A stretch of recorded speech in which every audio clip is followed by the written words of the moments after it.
오전에 본문 말씀은 베드로전서 3장 7절을 봅니다. 베드로전서 3장 7절을 보겠습니다.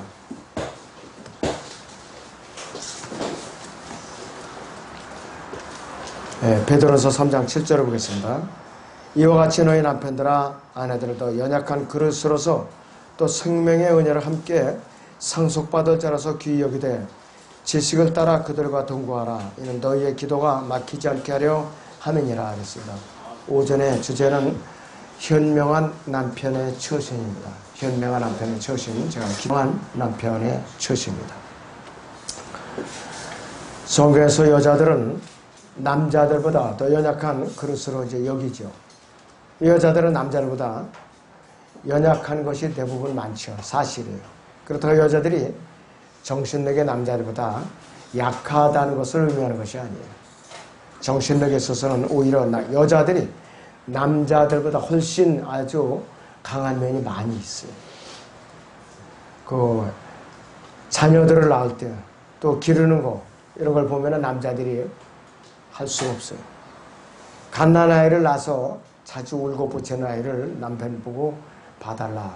그러면은 아유 내가 나가서 노동을 땀 흘리면서 노동을 하면 했지 죽어도 애기는 못 보겠다고 그렇게 나온다고요. 그 해산의 고통도 말할 것도 없고. 그리고 요즘은 3개 사관학교, 육군, 해군, 공군 사관학교 어떻게 된 게 남자들은 자꾸 뒤로 쳐지고 여학생들이 학교들이 자꾸 늘어나고 수석이 전부 여학생들이에요. 수석 졸업자들이. 그만큼 정신력이 강해요. 자, 그런데 베드로전서 3장 7절에서 여자들은 남자들보다 더 연약한 그릇으로 보는 것은 육체적인 그러한 힘에서 그러다는 말이에요. 남자들이 여자들보다 육체적으로 더 강한 힘을 갖고 있지만은 남자들에게 아이를 길러본다고는 단 하루도 지나기 전에 힘에 붙여서 아유 견디지 못하고 떨어져 나가는 것이죠. 그래서 전쟁에는 대개 남자들이 나가죠. 전쟁에는. 요즘은 여자들도 많이 나가지만 베드로는 남편들에게 아내를 생명의 은혜를 함께 상속받을 자로 귀히 여기라 이렇게 교훈하고 있어요. 생명의 은혜를 함께 상속받을 자로 귀히 여기라 이렇게 충고하고 있어요. 그리고 여자가 아무리 정신력에 있어서 지적 능력에 있어서 남자에게 뒤지지 않는다고 할지라도 여자들은 역시 여자라 이것이. 여자들이 아무리 남녀 동등권을 부르짖으면서 자기들이 남자보다 못지않다고 외쳐대는 세상이지만은 남자들보다 더 연약한 그릇이면 틀림없다 이것이. 그렇기 때문에 그럴수록에 남편들은 아내들을 더 귀한 그릇으로 여겨야 되는 것이요. 그러면 현명한 남편을 어떻게 처신해야 되는가? 첫째는 지식을 따라 함께 살아야 돼요. 아내와 지식을 따라서 함께 살아야 돼요. 세상 지식이 아니라 성경 지식을 따라서 함께 살아야 된다 이것이요. 남편이 아내를 귀하게 여겨야 되지만 지식을 따라서 함께 살라고 충고하고 있습니다. 그래서 이 남편들은 아내와 결혼 생활을 지식을 따라서 살 줄 알아야 된다 이것이요. 성경에 대한 지식을 중심으로 어떤 언행에 가져오는 결과에 대해서 모든 지식을 말하는 것이. 자신이 이제 행하는 언행이 아내에게 어떤 사회적이나 영적이나 의학적인 문제들을 일으키는지를 헤아림으로써 위기를 사전에 막아줄 수 있는 그러한 남편의 배려와 관련된 지식이라 이것이죠. 그래서 남편이 아내의 언행에 대해서 무엇이 문제이고 무엇이 잘못된가 올바로 판단하고 또 한 가정의 머리로서 아내의 지적으로 또 여기서 아내를 지적으로 어떻게 내가 이거 지도할 것인가 또 다스릴 것인가 또 문제가 발생할 때 어떻게나 처리할 것인가 이것을 아내보다도 남편이 잘 부장을 한다 이것입니다. 그래서 훌륭한 남편은 성경을 읽는 사람이래요. 반대로 훌륭하지 않은 남편은 성경을 읽지 않으시고 구원도 안 받았어요. 이러니까 가정의 질서가 언제든지 거꾸로 돼 있으니까 바람 잘 날이 없어요. 바람 잘 일 없다 이거죠. 그러니까 성질이 급하니까 여자가 자꾸 나서게 되니까 남편하고 다툼이 오는 것이. 다툼이 온다 이거죠. 방법은 뭐냐? 남편이 빨리 구원을 받아서 믿음이 하나가 되는 거예요. 영적 지식이 하나가 되는 거라 했어요. 하나님 말씀들을 늘 가까이 하고 마음속에 늘 유의하고 있는 남편은 가장의 머리로서의 자격을 항상 유지할 수가 있어요. 예수님께서 교회의 머리 되신 것 같이 남편은 가정의 머리예요. 성경에서 배운 지식에 따라 남편은 성경에 이제 기록된 지식에 따라 생활하는 남편은 기도가 막히지 않아요. 왜?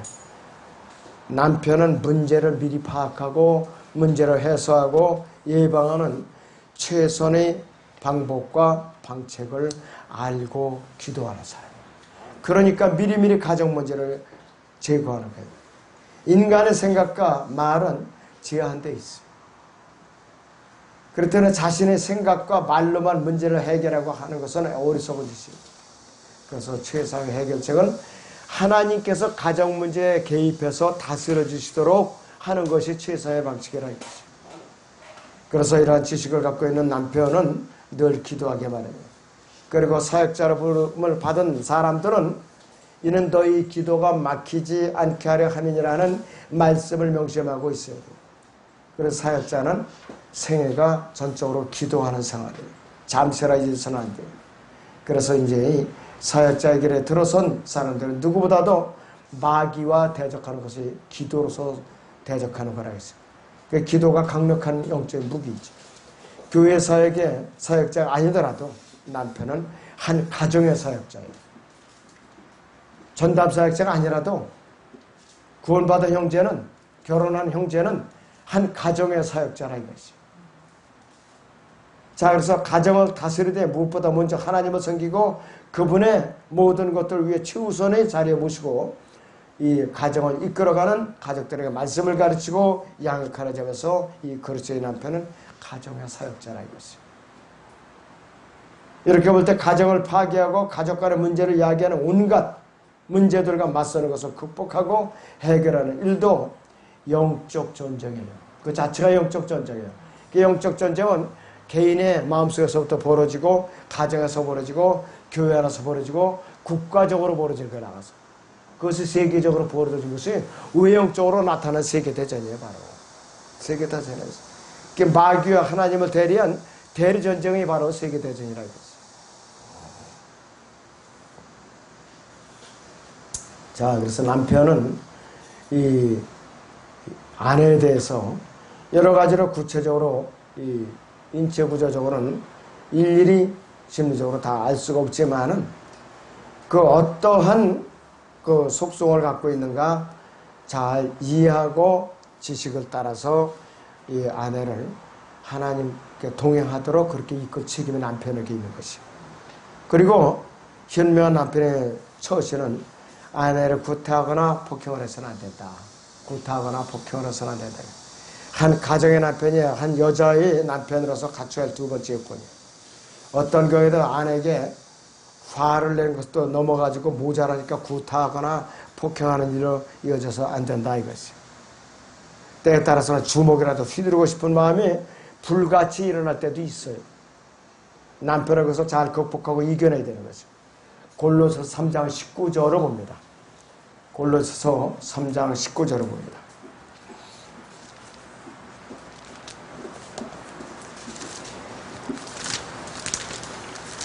자, 여러분들 거기 골로새 3장 19절을 보면 이렇게 말씀하고 있어요. 남편들아 너희 아내를 사랑하고 가혹하게 대하지 말라고 그랬어요. 너희 아내를 사랑하고 가혹하게 대하지 말라고 그랬어요. 남편을 기도하고 믿음으로써 자신의 마음을 통제하고 마음의 평안을 빨리빨리 되찾을 줄 알아야 돼요. 에베소 6장 25절 보세요. 그래서 6장 25절을 봅니다.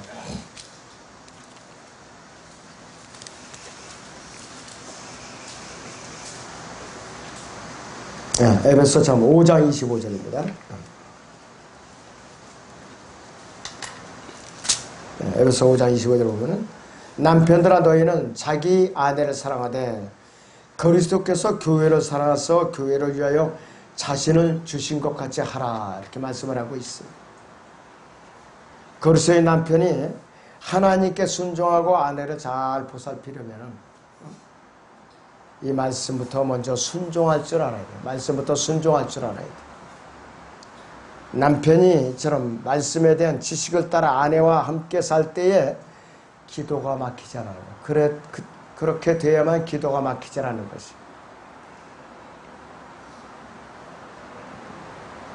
자, 이를 위해서는 남편은 연약한 아내를 귀하게 여기고 사랑을 해야 되죠. 남편이나 아내는 빨리 용서하는 법을 먼저 배워야 돼요. 빨리 용서하는 법. 그리고 빨리 잊어버리는 법을 배워야 돼요. 빨리 용서하고 빨리 잊어버리는 것. 감정을 오래 품고, 그래도 화를 내되 분을 품지 말라고 그랬고, 해가 지기 전에 이제 풀라고 그랬죠. 해가 지기 전에. 자, 굉장히 중요한 말씀이라 이것이. 너무나도 중요한 말씀이에요.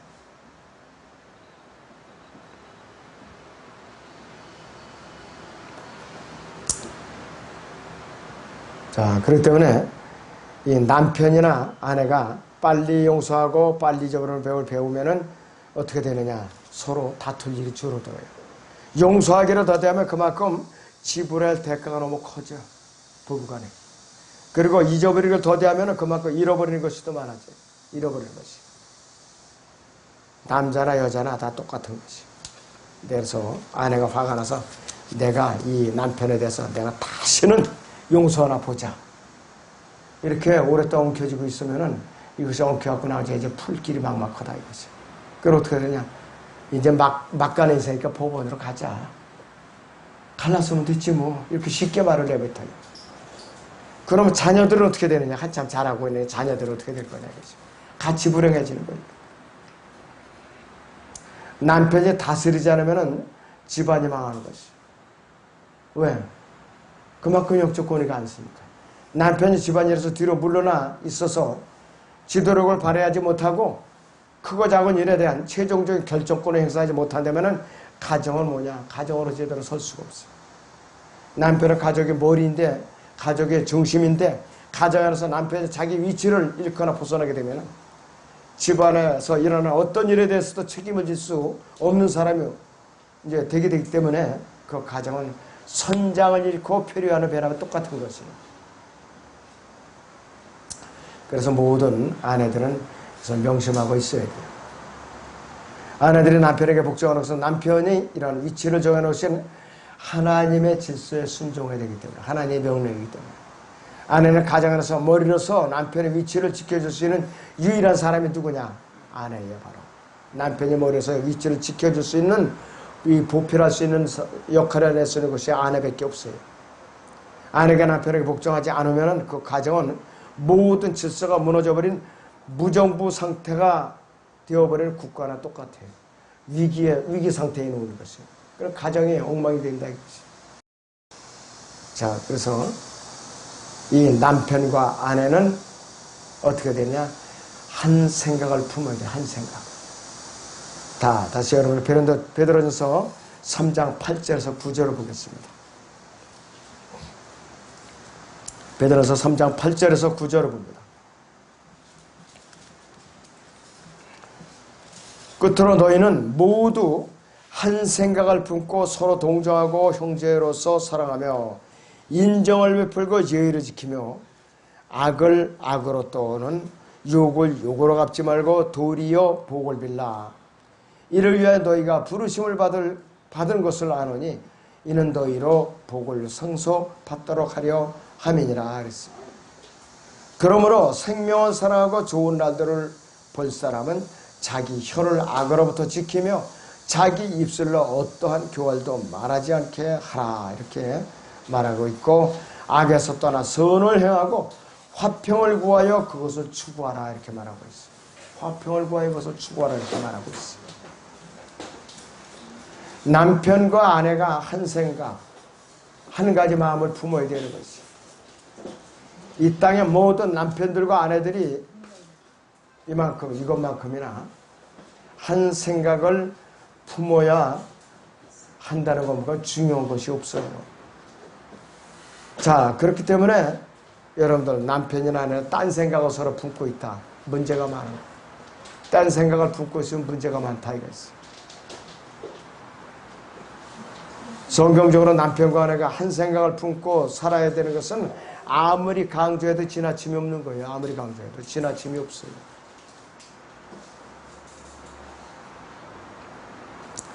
이 시대에 우리 그리스도인 가정조차도 한 마음을 품기보다는, 남편과 아내가 한 마음을 품기보다는 딴 마음을 품고 있기 때문에 다툼과 분열과 시기와 또 싸움이 그칠 날이 없어요. 가정이 파괴되는 것이 반복도 일어나고 있어요. 이 배교와 이 교회 시대의 현상이 바로 그래요. 그리고 베드로서 3장 8절 보세요. 인정을 베풀고 그랬어요. 인정을 베풀고.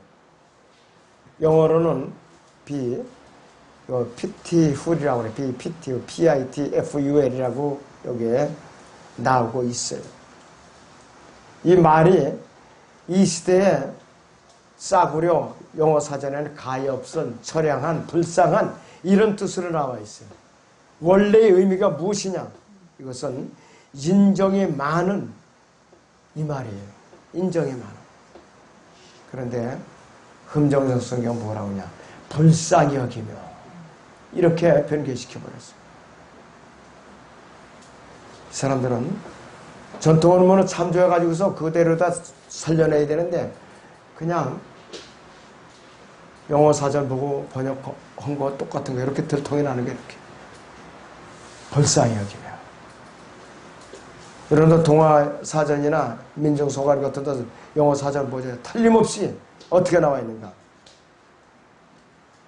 가엾은, 처량한, 불쌍한 이렇게 나와 있다. 단어 의미 하나하나 여러분들 조심해서 잘 살펴봐야 돼요. 원래 의미가 킹잼 성경에서는 인정이 많은 이렇게 되어 있는 것이요. 그러다 킹잼 성경 본문만 봐갖고는 안 돼요. 깊이 살펴봐야지. 그리고 그래서 이 구절은 이 베드로서 3장 9절은 부부간에 예의를 지키며 이렇게 나와있어요. 예의를 지키며. 아, 이 목사 별소리도 안 해보고 부부간에 또 예의를 지키라고 해. 부부는 부부인 것이 이렇게 말할 수도 있는데요. 여기서 예의라는 것은 사회적인 의미에서의 관례적이고 다분히 외교적인 예의와 많은 점에서 다르지만은 그리스도인 부부간의 예의는 하나님을 주인으로 모시고 사는 가정에서의 예의이기 때문에 이 품격과 진실성이 사회적인 예의가 도저히 따를 수 없는 그런 예의를 말하는 것이 고상한 예의에 서로 인격을 존중하라. 이게 서로 아내를 종으로서 부려먹을 생각하지 말거나 또 아내는 남편에게 이것저것 심부름꾼으로다가 취급하지 말라 이거예요. 바로 베드로서 3장 9절을 다시 봅니다. 악을 악으로 또는 욕을 욕으로 갚지 말고 도리어 복을 빌라. 이를 위해 너희가 부르심을 받은 것을 아노니 이는 너희로 복을 상속받도록 하려 함이니라 그랬습니다. 예수님께서는 갈보리 십자가에서 어떤 자세를 취하셨는가? 베드로서 2장 23절을 보겠습니다. 베드로서 2장 23절을 보세요. 모욕을 당하셨으나 다시 모욕으로 갚지 아니하셨고 고통을 당하셨으나 위협하지 아니하셨으며 오직 의롭게 심판하시는 분께 자신을 의탁하셨느니라 그랬어요. 보복을 하지 않은 보복을 한 분이 아니에요. 부부간에도 악을 악으로 욕을 욕으로 갚는다면은 진정한 부부 사이라고 말할 수가 없죠. 더군다나 그리스도인 부부들이라면은 말할 필요도 없는 것이에요. 그리스도인 부부간에 서로 복을 빌어주는 것은 너무나도 당연한 것이에요. 서로 싸우고 나서 다시는 내가 상대를 하나 보자. 다시는 내가 복을 빌어주나 보자. 내가 저주를 한번 했지 내가 복을 빌어주나. 이렇게 하고 작심하고 서로 저주를 한다면 그 가정은 망가져요. 잘 될 일이 없다 이것이. 자, 우리가 설사 결혼 당시에는 그리스도인이 아니에요. 구원받지 않은 배우자라 할지라도.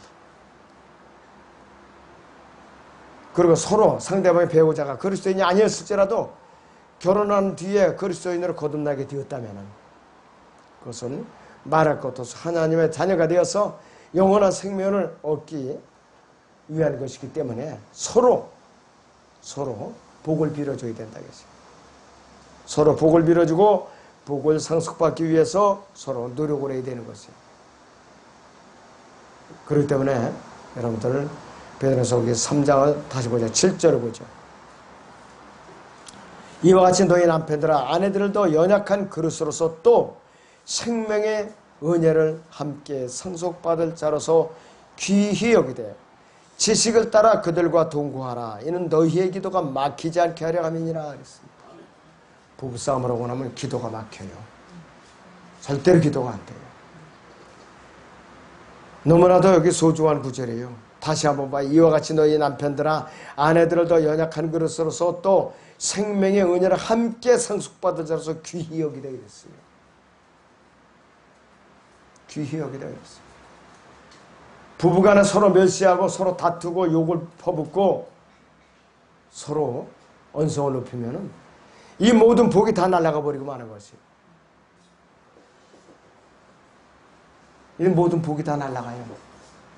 그렇기 때문에 서로 인격이 없어져요.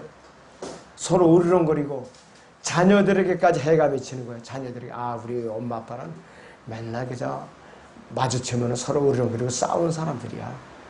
본받을 것이 없어. 그랬던 애들이 밖으로다 눈을 보려요. 애들이 밖에다 눈을 돌리는 거예요. 나쁜 곳으로. 누구 책임이냐? 부모 책임이죠. 그러다 보니까 애들이 밖으로 뛰쳐나서 사회 문제를 일으키고 학교에서 사회에서 문제를 일으키고 소년원에 가고 점점 나와서 또다시 커갖고 맨날 같이 죄를 범하게 되고 국가적인 문제거리가 되는 것이. 그렇기 때문에 지난주에는 현숙관한의 처신이라고 했고 이번에는 현명한 남편의 처신이라고 그랬는데 아무쪼록 이 부부 사이가 잘 관계가 형성될 때 가정 문제가 해결된다 이거지. 그러면 교회가 강성해져요. 가정 문제들이 해결되고 원만하면은 그러된 그 가정들이 교회에 이렇게 결집이 될 때 그 교회가 강성해지는 거예요. 아무쪼록 이 말씀에 여러분들 명심하시기 바랍니다. 기도하겠습니다.